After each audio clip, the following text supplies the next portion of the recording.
Olá pessoal, vamos continuar então nossas aulas aqui sobre Struct na linguagem C.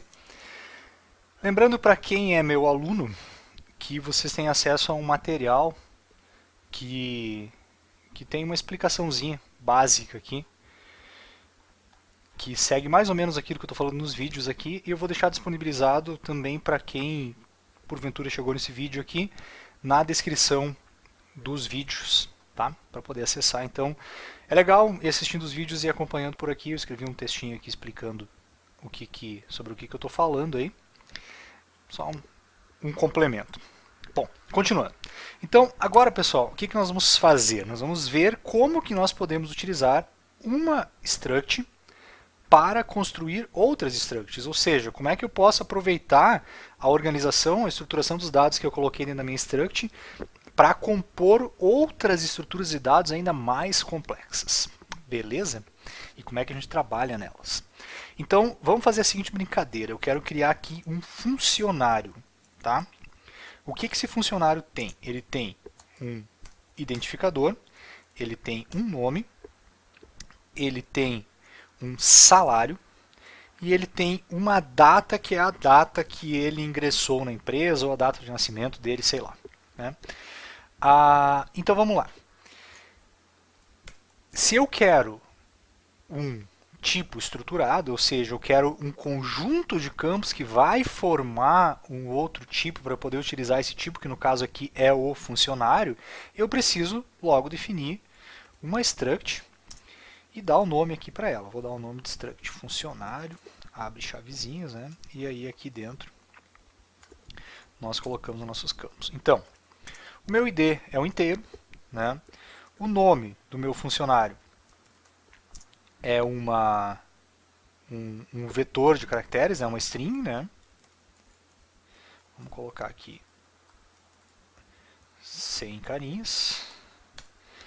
E ele precisa ter um salário pode ser quebrado, então a gente vai botar um float. Né? Vocês vejam que a struct ela é bacana, né? Porque eu posso colocar dentro do mesmo tipo, agrupar, né, num tipo, um dado estruturado, não necessariamente só um tipo de dados, mas sim vários tipos de dados de acordo com aquilo que a realidade pede que eu modele. Um funcionário ele não tem tudo inteiro, ele não tem tudo char, tudo float. Ele é um composto de diversos campos que são diferentes entre si. Né?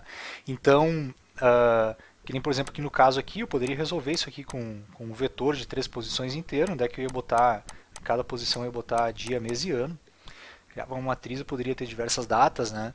Aqui já não, né? Como é que eu iria fazer isso aqui? Eu não teria como colocar isso aqui dentro de um único tipo, né? Então o struct é bacana por causa disso.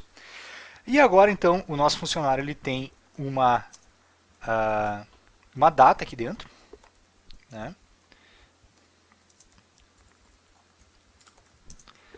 Certo, tá? E aí se eu quisesse colocar uma outra data aqui, data de admissão, também eu ia colocar assim, né?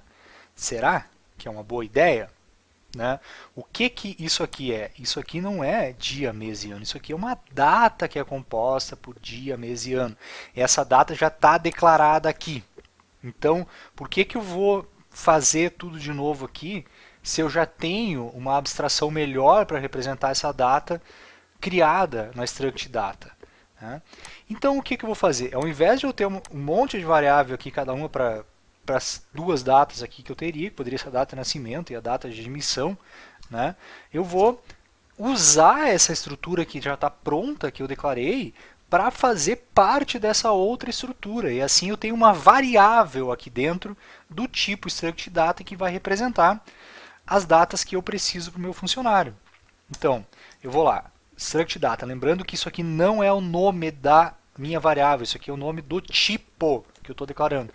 Então eu declarei aqui struct data e vou colocar lá data nascimento, por exemplo. Né? Struct data, data admissão. Tá? E então eu tenho agora dois campos da minha struct funcionário que são compostos la struct data, e tem o nome de data nascimento e data de admissão, DT ADM, DT nasce ali, né? É uma abreviadinha. Lembrando, pessoal, né, a gente acaba esquecendo, é um erro muito comum, esquecer o ponto e vírgula aqui, né? Abriu, fechou, ponto e vírgula no final aqui, para indicar que essa declaração da struct terminou. Bom, declarada a nossa struct, agora vamos criar uma variável do tipo funcionário e ver como é que nós podemos acessar os campos e inicializá-la. Certo? Então vamos lá. Primeiro, criação do tipo struct funcionário, né? Criação da variável, desculpa. Primeiro, o tipo struct funcionário. Lembrando que não dá para colocar só funcionário, tem que botar struct funcionário, tá? O nome que eu quero, vamos botar só F aqui para não ficar muito grandão. E eu posso inicializar essa variável aqui do mesmo modo que eu inicializei antes com a data, ou seja, todos os campos de uma vez só, né? Por exemplo, eu quero lá o ID, um inteiro, 1. O nome é um char, vamos botar o nome do nosso funcionário. Né? O salário dele é um float, vamos botar ele ganhando legal aqui. Né? Dá uma força, e aí eu tenho mais outras structs. 2 campos aqui que são structs, então não é colocar assim, tá? Por exemplo, 12, 12, 12 para fechar a primeira data. Como isso aqui é uma data, né? Eu vou ter que colocar ela como uma struct. Então eu coloco também entre chaves aqui dizendo, olha, o campo do funcionário DT nasce aqui, que é do tipo data, eu estou inicializando ele isso aqui desse jeito porque é uma struct.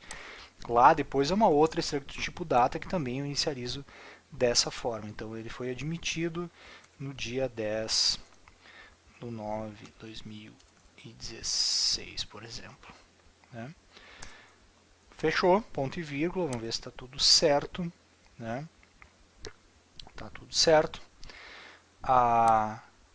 Inicializei a minha variável. Né? Poderia também ter inicializado campo a campo. Poderia, por exemplo, se eu quero alterar a minha data de admissão do meu funcionário campo a campo, como é que eu vou fazer? Então eu vou lá, a minha variável, né, do tipo funcionário, eu vou lá, dt adm, né, acessei o primeiro campo, e vou lá no campo dia do meu funcionário e vou alterar para o dia 12, por exemplo. Né? Olha só, tudo certo, consegui mexer lá naquele campo específico daquele funcionário. Então, quando que tem mais de uma struct, eu consigo acessar os outros campos da struct que está dentro da struct, usando sempre o ponto e indo campo a campo, como se eu estivesse navegando. Né? Cheguei aqui no funcionário, o funcionário tem esses campos. Né? Se eu quiser acessar um campo aqui que não tem nenhum outro campo dentro, né? Que é um campo sozinho, né? Eu posso trocar lá, por exemplo, o salário dele, né? Botar lá. Dá um aumentinho. Né? Assim que eu estou acertando.